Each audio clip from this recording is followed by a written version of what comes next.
혹시 어르신들께서는 이런 경험을 해보신 적이 있으십니까?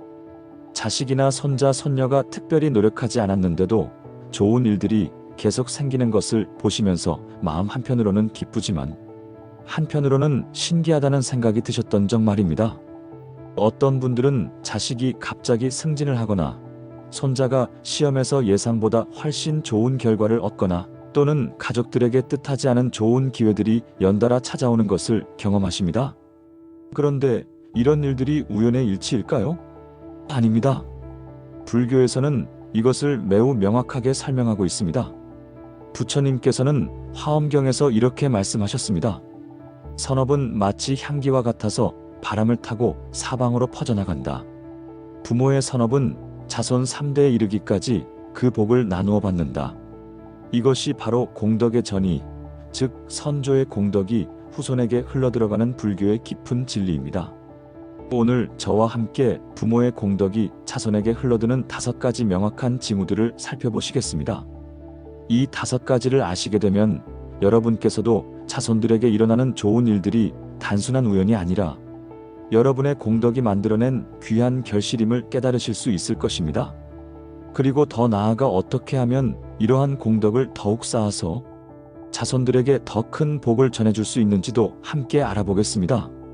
첫 번째로 자손들이 특별한 노력 없이도 좋은 인연을 만나게 되는 징후에 대해 말씀드리겠습니다.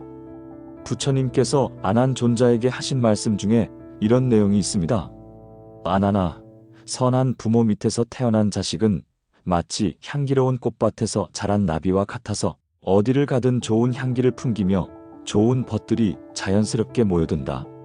이것은 단순한 비유가 아닙니다. 실제로 부모가 평생에 걸쳐 쌓은 선업의 공덕이 자손들 주변에 보이지 않는 선한 기운을 형성하여 좋은 사람들을 끌어들이는 자석과 같은 역할을 한다는 뜻입니다. 여러분께서는 혹시 이런 경험을 해보신 적이 있으십니까? 자식이 새로운 직장에 들어갔는데 유독 선배들이 잘 챙겨주거나 처음 만난 사람들이 금세 호감을 가지고 도움을 주려고 하는 모습을 보신 적 말입니다.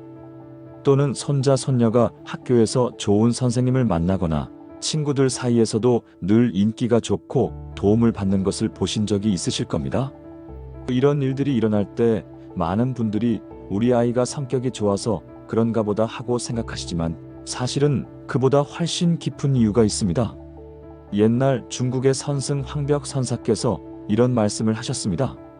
한 집안에 덕이 있으면 그 집 자손들은 어디를 가든 귀인을 만난다. 이는 덕의 향기가 사람을 부르기 때문이다. 실제로 부모가 평생 동안 쌓은 공덕은 자손들 주변에 특별한 기운장을 형성합니다. 이 기운장은 좋은 사람들의 마음을 움직여서 자연스럽게 도움을 주고 싶게 만들고 나쁜 사람들은 자연스럽게 멀어지게 만드는 신비로운 힘이 있습니다. 2023년 서울의 한 대기업에서 일어난 실제 사례를 들어보겠습니다. 50대 중반의 한 어머니가 계셨는데 이분은 평생 동안 어려운 이웃들을 도우며 살아오셨습니다. 특히 혼자 사시는 어르신들의 식사를 챙겨드리고 아픈 분들을 병원에 모셔다 드리는 일을 20년 넘게 해오셨습니다. 그런데 이분의 아들이 새로 입사한 회사에서 놀라운 일이 일어났습니다. 첫날부터 부장님께서 유독 이 청년을 눈여겨보시더니 중요한 프로젝트에 참여시켜 주셨고 선배들도 앞다투어 업무를 가르쳐 주었습니다. 심지어 다른 부서의 임원까지도 이 청년에게 관심을 보이며 조언을 해주었습니다. 동기들은 너는 정말 운이 좋다고 말했지만 이것은 운이 아니었습니다. 바로 어머니가 20년 동안 쌓아온 공덕이 아들 주변의 선한 기운을 형성하여 회사의 좋은 사람들이 자연스럽게 이 청년을 도우려는 마음을 갖게 만든 것이었습니다. 부처님께서는 인과경에서 이렇게 말씀하셨습니다. 부모가 보시를 행하면 자손이 귀인을 만나고 부모가 지계를 지키면 자손이 악연을 피하며 부모가 인욕을 행하면 자손이 갈등 없는 평화를 얻는다. 이것이 바로 공덕의 전이 현상입니다. 그렇다면 어떻게 하면 자손들이 더 좋은 인연을 만날 수 있도록 공덕을 쌓을 수 있을까요? 가장 중요한 것은 일상생활에서 꾸준히 선행을 실천하는 것입니다. 매일 아침 일어나서 오늘 하루 누군가에게 도움이 되는 일을 하겠다는 마음을 가지고 시작하십시오. 길에서 만나는 사람들에게 따뜻한 미소를 지어주시고 이웃이 어려움에 처했을 때 작은 도움이라도 베풀어 보십시오. 절에 가서 부처님께 자손들의 건강과 행복을 위해 기도하는 것도 좋지만 더 중요한 것은 일상에서 부처님의 자비를 실천하는 것입니다. 이런 작은 선행들이 모여서 자손들 주변에 좋은 인연을 불러들이는 거대한 공덕의 장을 만들어냅니다. 두 번째로 자손들의 건강과 안전이 특별히 보호받는 징후에 대해 말씀드리겠습니다. 법화경에서 부처님께서는 이렇게 말씀하셨습니다. 선한 부모의 공덕은 자손들을 둘러싸는 무형의 방패가 되어 큰 재앙과 질병으로부터 보호한다. 이것은 비유적인 표현이 아니라 실제로 일어나는 현상입니다. 부모가 평생 쌓은 공덕은 자손들 주변에 보호막을 형성하여 큰 사고나 질병을 미리 막거나 설사 생겨도 빠르게 회복할 수 있게 도와줍니다. 여러분께서는 혹시 이런 경험을 해보신 적이 있으십니까? 자식이나 손자가 위험한 상황에 처했는데도 신기하게 큰 다침 없이 넘어가는 것을 보신 적, 또는 주변 사람들은 모두 감기에 걸렸는데 우리 가족만 건강하게 지나가는 것을 경험하신 적 말입니다. 많은 분들이 이런 일을 경험하면서도 단순히 운이 좋았다 또는 체질이 강해서라고 생각하시지만 실제로는 부모의 공덕이 만들어낸 보호의 힘이 작용한 것입니다. 당나라 시대의 고승현수법사께서 이런 말씀을 남기셨습니다. 한 알에 선한 씨앗이 심어지면 그 그늘이 온 가족을 덮는다. 부모의 연불 한 번이 자손 100년의 안전을 가져온다. 이 말씀의 의미는 매우 깊습니다. 부모가 진심으로 부처님께 귀의하고 선행을 쌓으면 그 공덕의 파장이 가족 전체를 감싸서 보이지 않는 보호막 역할을 한다는 뜻입니다. 2024년 부산에서 일어난 실제 사례를 말씀드리겠습니다. 60대 초반의 한 아버지가 계셨는데 이분은 젊은 시절부터 매일 새벽 4시에 일어나서 관음보살님께 자식들의 건강과 안전을 위해 기도해 오셨습니다. 40년 넘게 한 번도 거르지 않고 이 기도를 계속해 오셨습니다. 그런데 어느 날 이분의 둘째 아들이 고속도로에서 큰 교통사고를 당했습니다. 차량이 완전히 파손될 정도의 심각한 사고였는데 신기하게도 아들은 가벼운 타박상만 입고 무사했습니다. 사고 현장에 출동한 소방관들도 이 정도 사고에서 이렇게 가벼운 부상만 입는 것은 정말 기적이라고 말했을 정도였습니다. 하지만 이것은 기적이 아니었습니다. 아버지가 40년 동안 매일 새벽에 쌓아온 기도와 정성의 공덕이 아들을 보호한 것이었습니다. 부처님께서는 우바세계경에서 이렇게 말씀하셨습니다. 부모가 삼보에 귀의하고 오계를 지키면 그 공덕으로 자손들이 천신의 보호를 받는다. 여기서 천신의 보호란 단순히 신령한 존재들이 지켜준다는 의미가 아닙니다.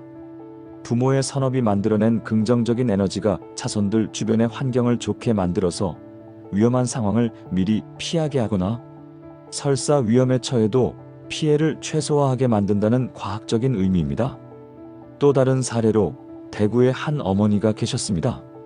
이분은 평생 채식을 하시면서 살생을 하지 않고 살아오셨는데 딸이 어릴 때부터 병원에 갈 일이 거의 없을 정도로 건강했습니다. 주변 아이들은 자주 아프고 입원하는 일이 있었지만 이 집 딸만은 항상 건강했습니다. 심지어 학교에서 독감이 유행할 때도 이 아이만 혼자 멀쩡했습니다. 어머니가 평생 살생하지 않고 생명을 소중히 여긴 공덕이 딸의 건강을 지켜준 것입니다. 그렇다면 어떻게 하면 자손들의 건강과 안전을 더욱 잘 보호할 수 있을까요? 첫째, 매일 아침 저녁으로 자손들의 건강과 안전을 위해 진심으로 기도하십시오. 형식적인 기도가 아니라 간절한 마음으로 부처님께 간구하는 것이 중요합니다. 둘째, 살생을 피하고 생명을 소중히 여기십시오. 작은 벌레 하나라도 함부로 죽이지 마시고 가능하면 방생을 실천해 보십시오. 생명을 살리는 공덕은 자손들의 생명을 보호하는 강력한 힘이 됩니다. 셋째, 몸과 마음을 청정하게 유지하십시오. 술, 담배를 멀리하고 깨끗한 음식을 드시며 항상 선한 생각을 하려고 노력하십시오. 부모의 청정한 몸과 마음은 자손들에게 건강한 기운을 전달합니다. 이런 작은 실천들이 모여서 자손들을 둘러싼 강력한 보호막을 만들어냅니다. 세 번째로, 자손들이 학업이나 사업에서 예상보다 좋은 성과를 얻는 징후에 대해 말씀드리겠습니다. 화엄경에서 부처님께서는 이렇게 말씀하셨습니다.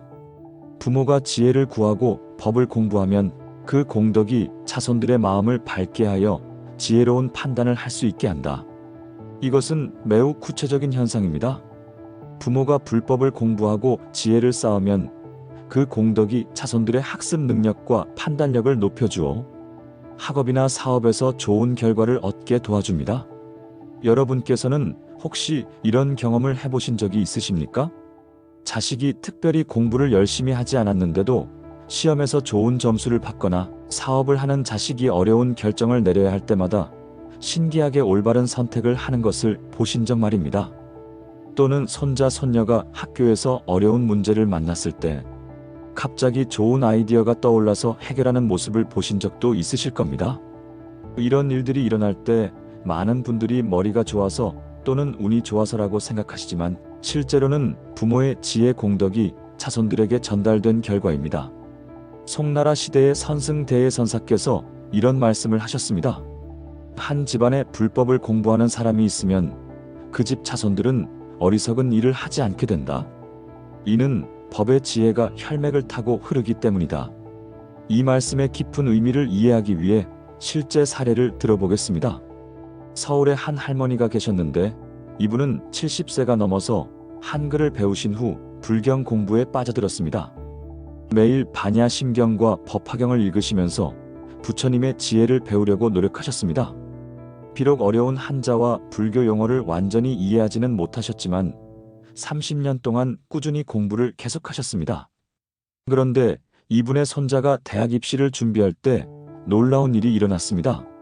손자는 평소 성적이 중간 정도였는데 수능 시험에서 예상보다 훨씬 높은 점수를 받아서 명문대학에 합격했습니다. 더 놀라운 것은 면접 시험에서였습니다. 손자는 평소 말을 별로 잘하지 못했는데 면접 당일에는 마치 다른 사람이 된 것처럼 논리적이고 지혜로운 답변을 했다고 합니다. 면접관들도 정말 인상적인 학생이었다고 평가했습니다. 이것은 할머니가 30년 동안 쌓아온 지혜 공덕이 손자에게 전달되어 중요한 순간에 평소보다 훨씬 뛰어난 능력을 발휘하게 만든 것이었습니다. 부처님께서는 대방광 불화엄경에서 이렇게 말씀하셨습니다. 선업은 마치 등불과 같아서 하나의 불꽃이 수많은 등불을 밝힌다. 부모의 지혜는 자손 대대로 이어져 그들의 마음을 밝혀준다. 또 다른 사례로 부산의 한 아버지 이야기를 들어보겠습니다. 이분은 사업을 하시면서도 틈틈이 불교 서적을 읽고 절에서 강의를 들으며 20년 넘게 공부해 오셨습니다. 특히 능엄경과 금강경을 즐겨 읽으시면서 불교의 깊은 철학을 이해하려고 노력하셨습니다. 그런데 이분의 아들이 창업을 할 때 정말 신기한 일들이 계속 일어났습니다. 사업 초기에 여러 번 큰 위기가 있었는데 매번 절묘한 타이밍에 좋은 해결책을 찾아냈습니다. 투자자를 만날 때도 상대방이 납득할 만한 훌륭한 아이디어를 제시했고 경쟁업체와의 경쟁에서도 차별화된 전략으로 성공을 거두었습니다. 주변 사람들은 천재적인 사업 감각을 가졌다고 말했지만 사실은 아버지가 20년 동안 쌓아온 지혜 공덕이 아들의 판단력과 창의력을 높여준 결과였습니다. 그렇다면 어떻게 하면 자손들의 학업과 사업 성공을 위한 지혜 공덕을 쌓을 수 있을까요? 첫째, 나이가 많더라도 배움을 멈추지 마십시오. 불경을 읽고 법문을 듣고 부처님의 가르침을 공부하는 것이 가장 좋습니다. 한글로 번역된 쉬운 불교 서적부터 시작해서 점차 깊은 경전까지 공부해 보십시오. 둘째, 매일 일정한 시간을 정해서 독서와 공부를 하십시오. 하루 30분이라도 꾸준히 지식을 쌓아가는 것이 중요합니다. 불교 서적뿐만 아니라 역사, 문학, 과학 등 다양한 분야의 책을 읽는 것도 도움이 됩니다. 셋째, 배운 것을 실천하고 나누십시오. 단순히 지식을 머릿속에 담아두는 것이 아니라 일상생활에서 실천하고 다른 사람들과 나누는 것이 진정한 지혜를 쌓는 길입니다. 이런 지혜 공덕이 자손들의 마음을 밝혀서 어떤 어려움에도 현명하게 대처할 수 있는 능력을 길러줍니다. 네 번째로 자손들이 경제적으로 풍요로워지는 징후에 대해 말씀드리겠습니다. 불설복덕경에서 부처님께서는 이렇게 말씀하셨습니다. 부모가 베풀기를 좋아하고 가난한 자를 돕는다면 그 자손들은 재물에 걱정 없이 살게 될 것이다. 이것은 단순히 도덕적인 교훈이 아닙니다. 실제로 부모가 베풀고 나누는 삶을 살면 그 공덕이 자손들에게 경제적인 풍요로움으로 돌아온다는 불변의 법칙입니다. 여러분께서는 혹시 이런 경험을 해보신 적이 있으십니까? 자식이나 손자에게 갑자기 예상치 못한 수입이 생기거나 투자한 것이 큰 성과를 거두거나 또는 사업이 순조롭게 잘 풀려나가는 것을 보신 적 말입니다. 특히 가족이 경제적으로 어려운 상황에 처했을 때 어디선가 도움이 나타나거나 새로운 기회가 찾아오는 것을 경험하신 분들이 많으실 겁니다. 이런 일들이 일어날 때 운이 좋았다 또는 때가 좋았다고 생각하시지만 실제로는 부모가 평생 쌓아온 보시와 나눔의 공덕이 결실을 맺은 것입니다. 조선시대의 고승서산 대사께서 이런 말씀을 남기셨습니다. 한 번의 진심 어린 보시가 100번의 재앙을 막고 평생의 나눔이 자손 만대의 풍요를 가져온다. 이 말씀의 깊은 의미를 이해하기 위해 실제 사례를 들어보겠습니다. 제주도에 한 할아버지가 계셨는데 이분은 평생 농사를 지으시면서도 매년 수확한 농작물의 일부를 가난한 이웃들에게 나누어 주셨습니다. 특히 홀로 사시는 어르신들과 어려운 가정의 아이들에게는 더 많이 베풀어 주셨습니다. 경제적으로 여유롭지 않은 상황에서도 30년 넘게 이런 나눔을 계속해 오셨습니다. 그런데 이분의 아들이 서울에서 작은 음식점을 차렸을 때 정말 신기한 일이 일어났습니다. 처음에는 손님이 별로 없어서 걱정했는데 입소문을 타고 점점 손님이 늘어나기 시작했습니다. 더 놀라운 것은 단골 손님들이 다른 사람들에게 적극적으로 추천해주면서 가게가 유명해졌다는 점입니다. 몇 년 후에는 여러 지점을 낼 정도로 사업이 번창했습니다. 이것은 할아버지가 30년 동안 쌓아온 나눔의 공덕이 아들의 사업에 복으로 작용한 것이었습니다. 부처님께서는 자바함경에서 이렇게 말씀하셨습니다. 보시하는 자는 5가지 복을 얻는다. 첫째, 많은 사람의 사랑을 받고, 둘째, 선한 사람들이 가까이하며, 셋째, 명성이 사방에 퍼지고, 넷째, 재물이 줄어들지 않으며, 다섯째, 사후에 천상에 태어난다. 여기서 주목할 점은 재물이 줄어들지 않는다는 부분입니다. 이것은 베풀어도 오히려 재물이 늘어난다는 의미로 보시의 공덕이 현실적인 경제적 혜택으로 돌아온다는 것을 말합니다. 광주의 또 다른 사례를 들어보겠습니다. 한 어머니가 계셨는데 이분은 젊은 시절부터 매달 수입의 10분의 1을 어려운 이웃을 돕는 데 써오셨습니다. 40년 동안 한 번도 거르지 않고 이 원칙을 지켜오셨습니다. 때로는 가정 형편이 어려워서 자신들이 절약해야 하는 상황에서도 남을 돕는 일을 멈추지 않으셨습니다. 그런데 이분의 딸이 대학을 졸업하고 취업 준비를 할 때 놀라운 일이 일어났습니다. 여러 회사에 지원했는데 대부분 합격 통지를 받았고 그 중에서도 가장 조건이 좋은 회사에 입사하게 되었습니다.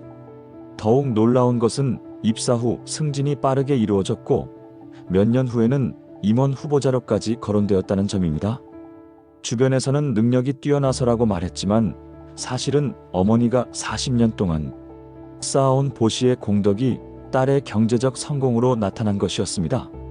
그렇다면 어떻게 하면 자손들의 경제적 풍요를 위한 공덕을 쌓을 수 있을까요?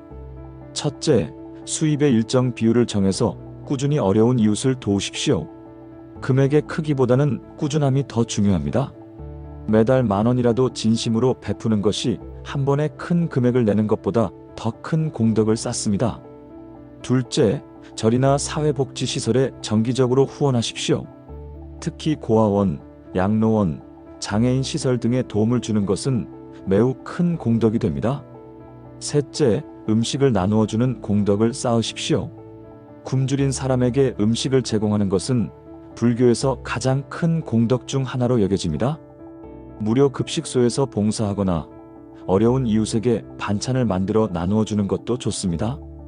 이런 나눔의 공덕이 자손들에게 경제적 풍요로움과 안정을 가져다 줍니다. 5번째로 자손들이 정신적으로 평안하고 지혜로워지는 징후에 대해 말씀드리겠습니다. 대승기신론에서는 이렇게 기록되어 있습니다. 부모가 불법에 귀의하고 마음을 청정히 하면 그 공덕이 자손들의 마음에 평화를 가져다 주어 번뇌와 고통으로부터 자유롭게 해준다. 이것은 불교에서 말하는 공덕 전이의 가장 높은 단계입니다. 물질적인 복이나 외적인 성공을 넘어서 자손들의 마음 자체가 평안해지고 지혜로워지는 것은 부모의 정신적 수행 공덕이 만들어낸 가장 귀한 선물입니다. 여러분께서는 혹시 이런 경험을 해보신 적이 있으십니까? 자식이나 손자가 어려운 상황에 처했을 때도 크게 동요하지 않고 차분하게 해결책을 찾아가는 모습을 보신 적, 또는 화가 날 법한 일이 있어도 너그럽게 이해하고 용서하는 마음을 보여주는 것을 경험하신 적 말입니다. 특히 요즘처럼 경쟁이 치열하고 스트레스가 많은 시대에도 우리 가족만은 비교적 평온하고 행복하게 지내는 것을 보신 분들이 있으실 겁니다. 이런 정신적 평안과 지혜는 단순히 성격이 좋아서 생기는 것이 아닙니다. 부모가 평생에 걸쳐 쌓아온 정신 수행의 공덕이 자손들의 마음을 맑고 평안하게 만들어준 결과입니다. 원효 대사께서 이런 말씀을 하셨습니다. 한 집안에 정진하는 수행자가 있으면 그 집 식구들은 모두 마음의 평화를 얻는다. 이는 수행의 공덕이 가족 전체의 업장을 정화하기 때문이다. 이 말씀의 깊은 의미를 실제 사례를 통해 설명드리겠습니다. 대전에 한 할머니가 계셨는데 이분은 50대 중반부터 본격적으로 불교 수행을 시작하셨습니다. 매일 새벽 3시에 일어나서 2시간 동안 염불과 참선을 하시고 절에 가서 108배를 올리는 것을 20년 넘게 계속해 오셨습니다. 처음에는 가족들이 너무 열성적이다라며 걱정했지만 시간이 지날수록 놀라운 변화들이 나타나기 시작했습니다. 가장 먼저 변화가 나타난 것은 이분의 아들이었습니다. 원래 성격이 급하고 화를 잘 내던 아들이 점점 온화해지기 시작했습니다. 직장에서 스트레스를 받아도 예전처럼 폭발하지 않고 차분하게 해결하려고 노력했습니다. 그 다음에는 며느리에게도 변화가 나타났습니다. 시어머니와의 관계에서 생기는 작은 갈등들을 예전보다 너그럽게 이해하고 받아들이게 되었습니다. 마지막으로 손자들에게도 놀라운 변화가 일어났습니다. 게임이나 스마트폰에만 빠져있던 아이들이 점점 책을 읽고 공부하는 시간이 늘어났습니다. 무엇보다 가족들 사이의 대화가 늘어나고 집안 분위기가 화목해졌습니다. 이 모든 변화는 할머니의 20년간 수행 공덕이 가족 전체에게 전달된 결과였습니다. 부처님께서는 수행 본 기경에서 이렇게 말씀하셨습니다. 한 사람이 진실한 마음으로 수행하면 그 공덕의 빛이 시방세계를 비춘다. 하물며 같은 집에 사는 가족들이야 어떻겠는가. 부산의 또 다른 사례를 들어보겠습니다. 한 아버지가 계셨는데 이분은 젊은 시절 사업 실패로 큰 좌절을 겪은 후 불교에 귀의하게 되었습니다. 그 후 15년 동안 매일 반야심경과 금강경을 독송하고 주말에는 절에서 봉사활동을 하며 수행정진에 힘써왔습니다. 특히 마음 수행에 중점을 두어서 어떤 상황에서도 화내지 않고 평정심을 유지하려고 노력했습니다. 그런데 이분의 딸이 대학생이 되면서 친구들로부터 너희 아빠는 정말 멋있다는 말을 자주 들었습니다. 친구들이 집에 놀러와서 아버지를 만나면 이렇게 평온하고 지혜로운 어른은 처음 본다며 감탄했습니다. 딸 역시 아버지의 영향을 받아서 어떤 어려움에도 침착하게 대처하는 능력을 갖게 되었습니다. 대학에서 동아리 활동을 할 때도 갈등이 생기면 중재 역할을 하며 분위기를 평화롭게 만드는데 탁월한 능력을 보였습니다. 이것은 아버지가 15년 동안 쌓아온 마음 수행의 공덕이 딸에게 전달되어 지혜롭고 평안한 성격으로 만들어준 것이었습니다. 그렇다면 어떻게 하면 자손들의 정신적 평안과 지혜를 위한 공덕을 쌓을 수 있을까요? 첫째, 매일 일정한 시간을 정해서 염불이나 참선을 하십시오. 시간의 길고 짧음보다는 꾸준함이 더 중요합니다. 하루 10분이라도 매일 같은 시간에 마음을 고요히 하고 부처님께 귀의하는 시간을 가지십시오. 둘째, 화내지 않는 연습을 하십시오. 일상생활에서 짜증나는 일이 생겨도 한번 숨을 깊게 쉬고 마음을 가라앉힌 후에 반응하는 습관을 기르십시오. 부모가 화내지 않는 모습을 보여주는 것만으로도 자손들의 마음이 평안해집니다. 셋째, 지혜로운 말과 행동을 하려고 노력하십시오. 불경을 읽고 부처님의 가르침을 공부해서 일상생활에서 실천하십시오. 부모의 지혜로운 모습이 자손들에게 살아있는 교육이 됩니다. 넷째, 정기적으로 절에 가서 참배하고 기도하십시오. 부처님께 자손들의 정신적 성장과 지혜 개발을 위해 간절히 기도하는 것이 큰 공덕이 됩니다. 이런 정신 수행의 공덕이 자손들의 마음을 맑고 지혜롭게 만들어서 어떤 어려움에도 굴복하지 않는 강인한 정신력을 길러줍니다. 지금까지 부모의 공덕이 자손에게 흘러드는 5가지 명확한 징후들을 살펴보았습니다. 첫 번째는 자손들이 특별한 노력 없이도 좋은 인연을 만나게 되는 것이었습니다. 부모가 평생 쌓은 선행의 공덕이 자손들 주변에 좋은 사람들을 불러들이는 자석과 같은 역할을 한다는 것을 말씀드렸습니다. 두 번째는 자손들의 건강과 안전이 특별히 보호받는 것이었습니다. 부모의 기도와 선업이 자손들을 둘러싸는 보이지 않는 방패막이 되어 큰 재앙과 질병으로부터 지켜준다는 내용이었습니다. 세 번째는 자손들이 학업이나 사업에서 예상보다 좋은 성과를 얻는 것이었습니다. 부모가 지혜를 구하고 공부하는 공덕이 자손들의 판단력과 창의력을 높여준다는 것을 설명드렸습니다. 네 번째는 자손들이 경제적으로 풍요로워지는 것이었습니다. 부모의 베품과 나눔의 공덕이 자손들에게 재물에 걱정 없는 삶을 가져다 준다는 내용이었습니다. 다섯 번째는 자손들이 정신적으로 평안하고 지혜로워지는 것이었습니다. 부모의 정신 수행 공덕이 자손들의 마음을 맑고 평온하게 만들어준다는 가장 높은 단계의 복덕을 말씀드렸습니다. 이 5가지 징후들을 통해 여러분께서도 자손들에게 일어나는 좋은 일들이 단순한 우연이 아니라 여러분의 공덕이 만들어낸 귀한 결실임을 깨달으셨을 것입니다. 그리고 더 나아가 어떻게 하면 더 큰 공덕을 쌓아서 자손들에게 더 많은 복을 전해줄 수 있는지도 구체적으로 알아보았습니다. 부처님께서는 법화경에서 이렇게 말씀하셨습니다. 한 알의 선한 씨앗이 무량한 공덕의 열매를 맺는다. 부모의 작은 선행이 자손 만대의 복덕이 된다. 여러분의 하루하루 선한 행동들이 모여서 자손들에게 헤아릴 수 없는 복덕을 전해주고 있습니다. 오늘부터라도 더욱 정진하여 자손들에게 물질적 풍요뿐만 아니라 정신적 평안과 지혜까지 물려줄 수 있는 훌륭한 조상이 되시기를 간절히 기원합니다. 오늘 말씀이 도움이 되셨다면 좋아요 버튼을 눌러주시고 댓글로 여러분의 경험담도 나누어 주시기 바랍니다. 화양과 함께 자비를 올립니다. 부디 모든 분들과 그 가족들이 건강하고 행복하시기를 기원합니다. 나무 아미타불, 나무 아미타불, 나무 아미타불.